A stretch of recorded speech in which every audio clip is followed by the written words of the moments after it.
اللہ رب العزت اس نماز کے یقین کا امتحان لینے کے لیے ایسے حالات لائیں گے کہ یہ نماز کے لیے مسجد جا رہا ہوگا، ابھی دروازے پر پہنچے گا مسجد کے قریب، پیچھے سے کوئی آئے گا کہ اس ملک کے وزیر اعظم آپ کے گھر پر اچانک آ گئے ہیں بغیر اطلاع کے، آپ کو بلا رہے ہیں۔ خدا کی قسم اگر یہ سوچ لیں یہاں کہ جماعت کی نماز فرض نہیں سنت ہے، نماز قضا نہیں ہونے دوں گا، پہلے وزیر سے معلوم کر لوں کیا کہتا ہے، نماز بعد میں پڑھ لوں گا کیونکہ جماعت سے پڑھنا سنت ہے، فرض نہیں ہے۔ وزیر نے بلایا ہے تو ہمیں خیال کرنا چاہیے کیا سوچے گا کہ میں ان کے ملک کا وزیر ہوں، میرے بلانے پر آئی نہیں، حالانکہ نماز بعد ہی پڑھی جا سکتی تھی۔ خدا کی قسم اس نے اللہ کی بادشاہت کا انکار کر دیا، اللہ کے مقابلے میں ایک وزیر کی وزارت کو تسلیم کر لیا۔ بات یہ نہیں ہے کہ نماز تو بعد میں بھی ہو سکتی ہے، اگر ایمان ہے دل میں اور نماز یقین پر ہے تو کہہ دے گا اگر آپ کو اللہ مطلوب ہیں تو کلمہ پڑھ کر آ جائیے نماز کے لیے مسجد میں، یہاں ملاقات ہوگی، اگر اللہ مطلوب نہیں ہے تو انتظار کریں، ہم نماز پڑھ کر آئیں گے۔ خدا کی قسم اگر اس وقت امت کا ایک مجموعہ اس پر آ جائے، میں اللہ کی 100 مرتبہ قسم کھا کر کہہ سکتا ہوں ساری حکومتیں تمہارے پیروں میں آگے پڑیں گی۔ تم اپنا سر رکھے ہوئے ہو غیروں کے سامنے،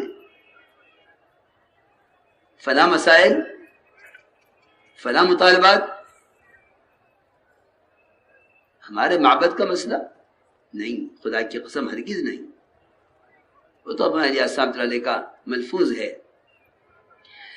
جتنے دین کے شعبوں پر مسلمان کو اختیار حاصل ہے، اگر اس نے اس میں حکم پورا نہ کیا، جبری اختیار حاصل نہیں ہے، اللہ اپنی مدد نہیں کریں گے۔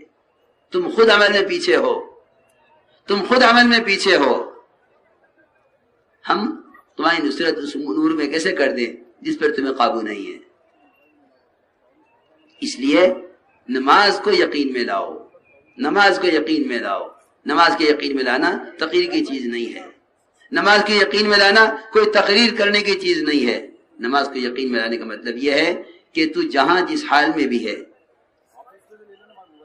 ایک جگہ میٹنگ چل رہی تھی، کچھ اغیار بھی تھے میٹنگ میں، اذان کی آواز آئی، اللہ جزائے خیر دے ان عربوں کو۔ لوگ تو کہتے ہیں کہ مال و دولت میں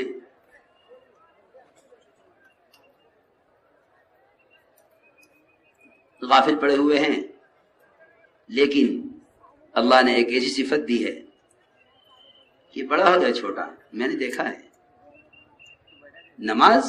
نماز کے وقت ایسے ہو جاتے ہیں کہ گویا ان کا دنیا کی کسی حکومت سے کوئی تعلق کبھی تھا نہیں۔ جیسے اذان کی آواز آئی، میٹنگ چھوڑ کر کھڑے ہو گئے۔ کہاں جا رہے کہاں جا رہے کہاں جا رہے؟ اس اللہ نے بلایا ہے جو تیرا بھی بادشاہ ہے، میرا بھی بادشاہ ہے اور تمام کائنات کا بادشاہ ہے، اس نے بلایا ہے۔ اذان دعوت ہے، اعلان نہیں ہے۔ اذان دعوت ہے، اعلان نہیں ہے۔ اذان اللہ کی طرف سے بلاوا ہے، اذان اعلان نہیں ہے بھائی سن لو نماز کا وقت ہو گیا اذان ہو رہی ہے، نہیں۔ لوگوں نے اذان کو اعلان بنا دیا، اذان دعوت ہے۔ دعوت کا مطلب یہ نہیں ہے کہ وہ پکار رہا ہے، نہیں، دعوت پکار نہیں ہے۔ دعوت اذان دعوت تامہ ہے، اذان اللہ کا امر ہے، اللہ نے بلایا ہے، حکم ہے آؤ۔ اس لیے اذان کا جواب الفاظ کا دوہرا دینا نہیں ہے، اذان کا جواب سارے کام چھوڑ کے مسجد میں آنا ہے۔ تو میں نے عرض کیا کہ اگر ایک مجموعہ ایسا ہو گیا، اللہ رب العزت اس مجموعے پر رکھ کر ہی ساری حکومتوں کو، ساری شکلوں کو ان کے سامنے جھکا کر آج بھی دکھلائیں گے۔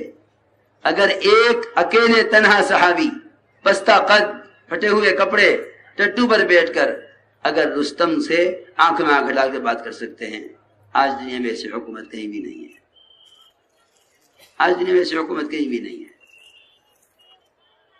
یاد رکھنا، جو اللہ کے فرائض کے ادا کرنے میں، جو اللہ کے فرائض کے ادا کرنے میں قانون کی ذرہ برابر بھی رعایت کریں گے، اللہ ایسے مسلمانوں کو غیروں کے ماتحت مغلوب کر کے رکھیں گے۔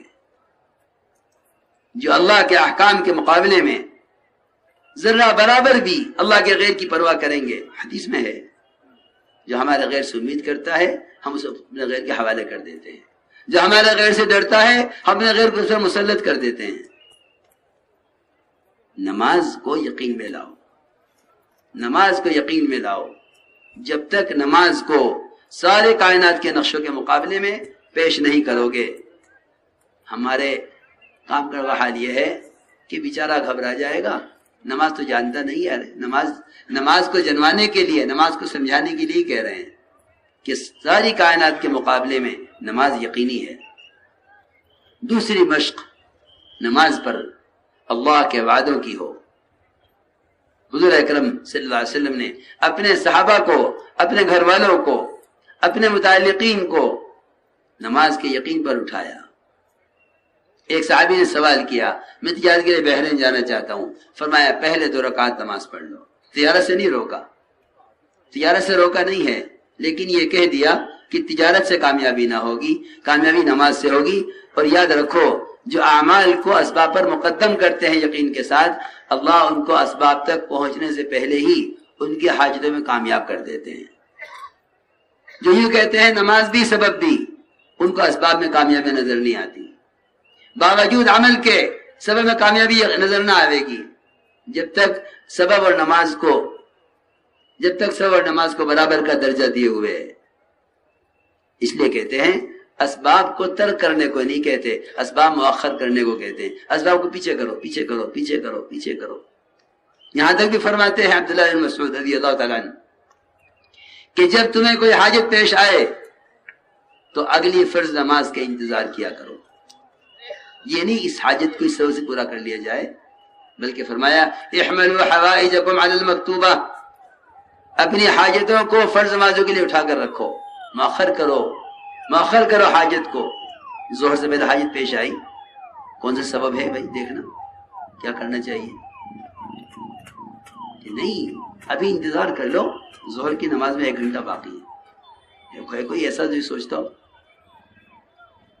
خوب 4 مہینے لگے، خوب ملک کا وقت لگا، لیکن اللہ مجھے معاف فرمائے، اللہ کرے ایسے حضرات ہوں چھپے ہوئے، لیکن ظاہری طور پر نظر نہیں آتا کہ کوئی پریشانی آ گئی ہو اور سب نے گھر میں اتفاق کر لیا ہو اس پر کہ 1 گھنٹہ ظہر کی نمازیں باقی ہیں، مسجد چلتے ہیں،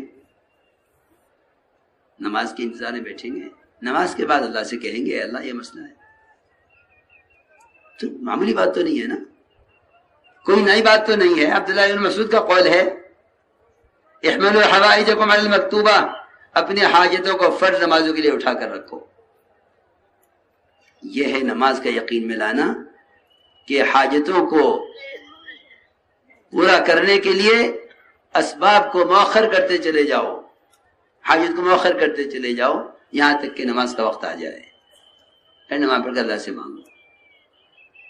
یہ مستقل مشق کرنے کی چیز ہے، مستقل مشق کرنے کی چیز ہے۔ دوسری بات یہ ہے کہ نماز اللہ کے وعدوں کا یقین پر آئے، وعدوں کا یقین پر کرنا ہے، وعدوں کی نیت نہیں کرنی ہے اے اللہ نماز پڑھ رہا ہوں یہ کام کر دے۔ یہ نماز حاجت کے لیے ہوئی ہے، اللہ کے لیے نہ ہوئی۔ حاجت کی نماز کا مطلب یہ نہیں ہے کہ نماز حاجت کے لیے، حاجت کی نماز کا مطلب یہ ہے کہ نماز اللہ کے قرب کے لیے پڑھ رہا ہوں، قریب ہو کر اللہ سے بات کہی جا سکتی ہے۔ میں دور ہوں اللہ سے، نماز اللہ کے قرب کا ذریعہ ہے، نماز کے ذریعے اللہ کا قرب حاصل کرو، پھر حاجت کو کہو۔ صلاۃ الحاجہ کا مطلب یہ ہے، کیونکہ حاجت مخلوق ہے، نماز خالق کے لیے ہے، تو نماز حاجت کے لیے تو ہو نہیں سکتی۔ نماز حاجت مخلوق ہے، نماز خالق کے لیے ہے۔